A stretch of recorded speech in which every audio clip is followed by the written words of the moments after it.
돌직구쇼의 사건 전담 변호사인 김재 변호사님께서 사건 브리핑을 작성했는데 브리핑부터 해주시죠. 네, 통역사 A씨 나이는 32살로 알려졌습니다. 네. 경기도 한 중국집에서 짜장면을 주문하면서 갑각류 알레르기가 있으니까 새우를 넣지 말아달라라고 부탁을 했는데요. 네, 막상 이제 짜장면이 나왔는데 A씨가 짜장면을 먹다가 손톱 크기의 새우살을 씹히는 것을 발견하고 뱉어낸 다음에도 계속 식사를 이어갔지만 또 씹히고 이제 이런 과정이 반복이 됐습니다. 네, 그러고 나서 식사를 끝냈는데 목이 붓고 호흡 곤란 등 알러지 증상으로 인해서 응급실행을 가게 되었고요. 치료로 인해서 목이 부은 것이나 호흡 곤란 등 증상은 완화됐지만 이후 작은 쉰소리만 나오는 후유증이 지속되고 있는 상황입니다. 통역사인데 이 목소리를 잃으면 상당히 심각한 네, 그렇죠. 타격이죠. 그래서 통역사인 A씨는 일상적 대화도 어려워지자 결국 회사에서 퇴사하게 되었습니다. 예. 그 뒤로요? 네. A씨가 중국집에 1억 원에 달하는 손해배상 청구 소송을 냈는데요. 법원은 청구액의 60%인 6,700만 원을 배상하라는 판결을 내렸습니다. 6,700만 원을 중국집이 A씨에게 배상하라. 네, 그렇죠.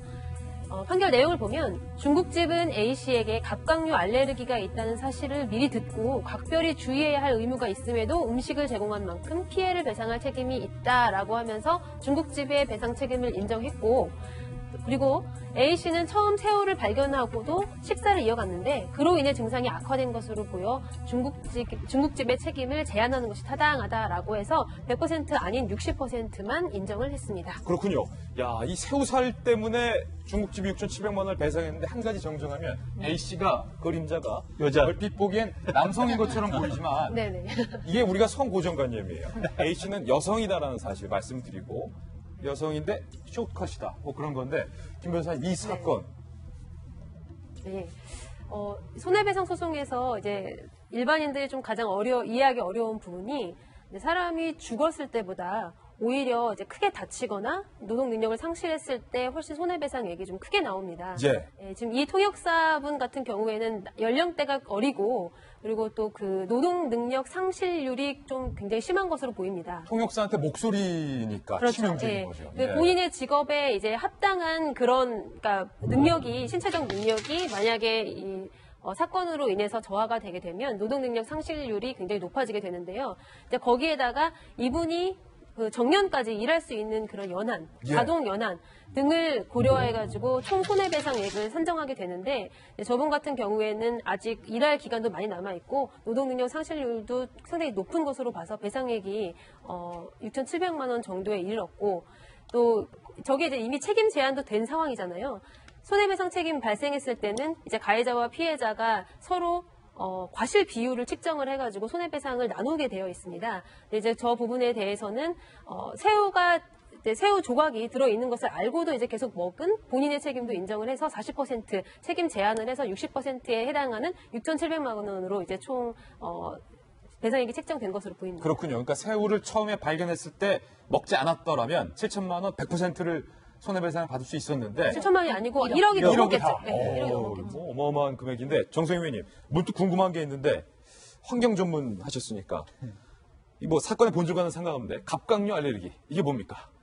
저도 사실은 잘 몰랐어요. 네. 땅콩 알레르기는 많이 들어봤는데 갑각류 알레르기가 뭘까 아까 찾아봤더니 새우나 이제 게 같은 그 갑각류를 먹었을 때 게도요? 예.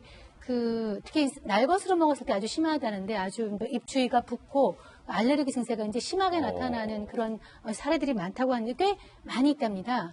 그래서 아주 우선 갑각류 알레르기가 무섭다는 걸 알았는데 이제 이 사람은 미리 고지를 했잖아요. 그런데 여기는 그냥 한 귀로 듣고 한 귀로 흘린 거죠. 주방장이. 예, 그런 거에 대해서 이제 책임을 좀 져야 되는 분위기가 있어야 된다 생각을 하는데 우리나라 이렇게 식당에서 주문을 받거나 오더를 받는 사람들은 되게 한 귀로 듣고 한 귀로 흘려요. 예. 굉장히 그런 문화가 심합니다. 외국은 안 그렇습니다. 일단 메뉴를 적을 때 개인별로 해요. 뭘 먹고 시금치 빼주세요. 뭘 빼고 그다음에 뭐는 실모시 빼주고. 예, 이렇게 하는데 우리는 일단 여러 사람이 있으면은 짜장면 손들어라, 짬뽕 손들어라 이런 식으로 하게 되고 마지막에 음식의 메뉴를 받을 때도 차 주문을 받을 때도 아이스니 아메리카노 손들어라 해가지고 갖다 놓을 때 일단 대충 갖다 놓으면 자기가 갖다 먹는 식으로. 늦게 손들면 또 못 포함돼서 예. 따뜻한 그다음에- 아이스 아메리카노 막 이렇게 헛말라가는 거예요. 예. 그렇게 와가지고 해서 뭐 주문이 헷갈려서 나오면은 그냥 알아서 손님들이 먹는데 이런 것이 잘못됐거든요. 외국인들이 정말 이상하게 생각하는 것인데 이렇게 와가지고 손님의 그 요구를 특히 건강과 또 좀 더 지나치면 생명과도 이렇게 할 수 있는 그런 직결될 수 있는 그런 주문을 아주 무시했다가 큰 코 다치는데 이런 것들이 좀 선례가 돼서 식당의 문화를 개선하는데 좀 도움이 되기를 바랍니다. 이것도 뭐 본질과는 상관없는 궁금증인데 김무식 교수님. 보통 일반 짜장에는 새우가 안 들어가니까 아무래도 이 A씨 여성 통역사는 삼선 짜장을 주문한 것이 아닐까. 그렇습니다. 예. 일반 짜장하고 삼선 짜장이 있으면 삼선 짜장에 해물이 들어가니까 새우가 들어가잖아요. 그렇죠. 그러니까 이제 이 부분 관련해서 좀 제가 들은 정보로 말씀드리면 짜장면집, 중국집에서 짜장면이나 짬뽕 같은 경우는 특히 짜장면 같은 경우는 미리 아침에 문을 열자마자 가장 먼저 하는 게 면발 볶기 전에 짜장 소스를 만들어 놓는 거예요. 맞아요. 짜장 소스를 미리 다 만들어 놓고 그것을 계속 데운 상태에서 면만 뽑아서 거기다 얹는 거예요. 그러니까 사실은 삼선 짜장용 소스를 아침에 만들어 놨을 거 아닙니까? 예. 그러면 이분이 가서 테이블에 앉아서 나는 갑각류 알레르기가 있으니까 새우를 빼달라. 네, 알겠습니다. 돌아가서 삼선 짜장 하나요 추가했겠죠. 주문했겠죠. 그러면 거기 삼선 짜장이 이미 소스가 이렇게 있는데 거기서 새우를 어떻게 뺍니까? 건전다 하더라도 새우가 안 보이는 것을 밀어내고 뽑았겠죠. 그러니까 그러면서 본다면 우리나라 중국집 상태에서 일단 짜장 소스가 전체적으로 다 한꺼번에 만들어져 있기 때문에 거기에서 일단 새우만 빼달라고 하는 그 주문 자체가 실제로 먹히기 쉽지 않을 거예요. 이 중국집도 약간 좀 억울한 현실적인 측면이 예. 있었을 것이다. 아, 이렇게 하면 어땠을까 싶어요, 김혜민 박사님. 네. 만약에 제가 갑각류 알레르기가 있으니까 새우를 좀 빼주세요라고 주문을 했다면 주문을 받은 종업원이나 뭐 주방장이 저희는 삼선 짜장 소스에 다 새우가 들어가니까 새우가 안 들어가 있는 일반 짜장이나 아니면 즉석에서 짜장 소스를 만드는 간짜장을 주문하시면 어떻겠습니까?